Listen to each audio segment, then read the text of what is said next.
বন্ধুরা, মুকুশ কিচেনের নতুন একটি রেসিপিতে আপনাদের সকলকে স্বাগত জানাই। দেখুন এখানে রেখেছি কটা, এখানে বেশ কয়েকটা, এটা হচ্ছে 4টে 8টা মতো হচ্ছে কাঁকড়া। এই কাঁকড়াগুলোকে আজকে আমি রান্না করে দেখাবো। তাহলে এখন কাঁকড়াগুলোকে ভালো করে কেটে নিতে হবে। কাটাটা দেখাতে পারবো না, ওটা তো আমি ধুইয়া তাহলে তো হবে না। এই জন্য এটাকে আমি কেটে নিয়ে তারপরে রান্নাটা করে দেখাবো। তাহলে চলুন দেখতে থাকুন।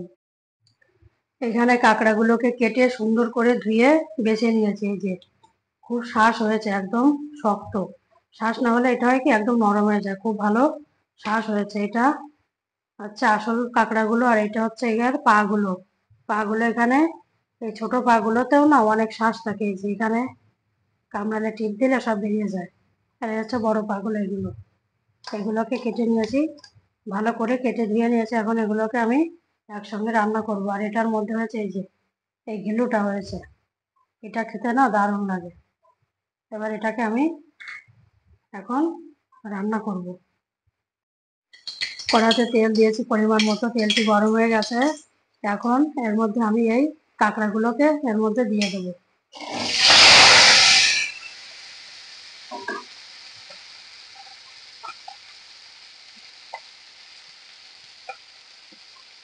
এর মধ্যে পরিমাণ মতো লবণ দিয়ে দেবো, আর দিয়ে দেবো পরিমাণ মতো হলুদ দিয়ে দেবো।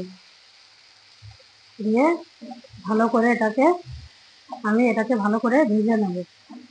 এরকম উল্টিয়ে উল্টিয়ে ভালো করে ভেজে এটাকে তুলে নেব। কাঁকড়াগুলি ভাজি হয়ে গেছে, এখন আমি কাঁকড়াগুলিকে তুলে নেব। কড়াইতে তেল দিয়েছি 1 চামচ। ওই তেলটার মধ্যে এখন এখানে এই কাঁকড়ার পাগুলোকে এর মধ্যে দিয়ে ভালো করে ভেজে নেব। তো ভালো করে নুন হলুদ দিয়ে দেবো পরিমাণ মতো লবণ, আর এখানে দিয়ে দেবো পরিমাণ মতো হলুদ দিয়ে দেবো। দিয়ে ভালো করে এগুলোকে ভেজে নেব।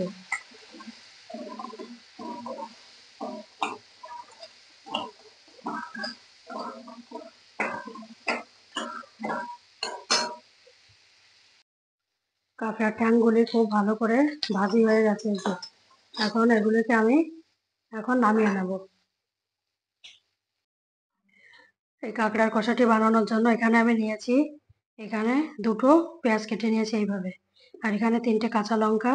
এখানে 1 টেবিল চামচের বড় চামচের 1 চামচ হচ্ছে রসুন কোরানো, আর এখানে 1/2 চা চামচ হচ্ছে আদা কোরানো।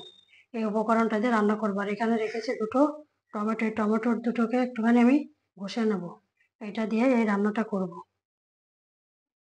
কড়াইতে তেল দিয়েছি পরিমাণ মতো। এখন এখানে দিয়ে দেবো, এখানে রেখেছি কিছুটা গোটা গরম মশলা আর গোটা জিরে, একটুখানি তেজপাতা ছিঁড়া, এটা দিয়ে ফোড়নে দিয়ে দেবো। ফোড়নে দিয়ে, বাবা এত জোরে ফোটে না, এসে হাতে লাগে আর ওই রকম জ্বালা করে। এবার এর মধ্যে আমি দিয়ে দেবো, এখানে এই পেঁয়াজটাকে আগে দিয়ে দেবো।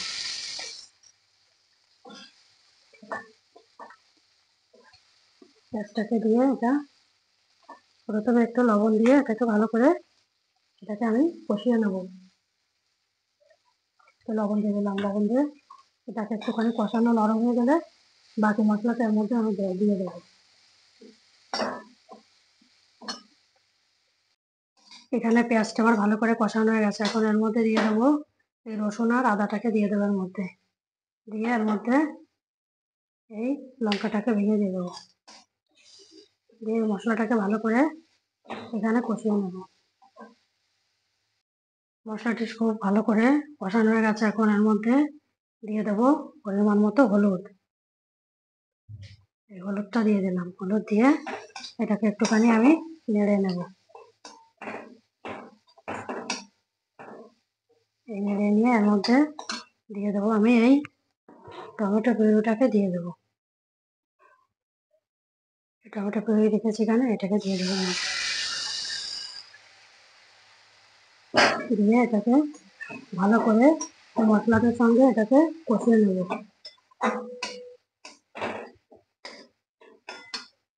আর এর মধ্যে দিয়ে দেবো এই কাঁকড়ার কিলোটাকে দিয়ে দেবো। এটা তো স্বাদ না খেতে, এর মধ্যে দিয়ে দিলে এখন খুব ভালো টেস্টি হবে। একটু ভাজি ভাজি হলে এটাকে এবারে কষিয়ে নেব ভালো করে।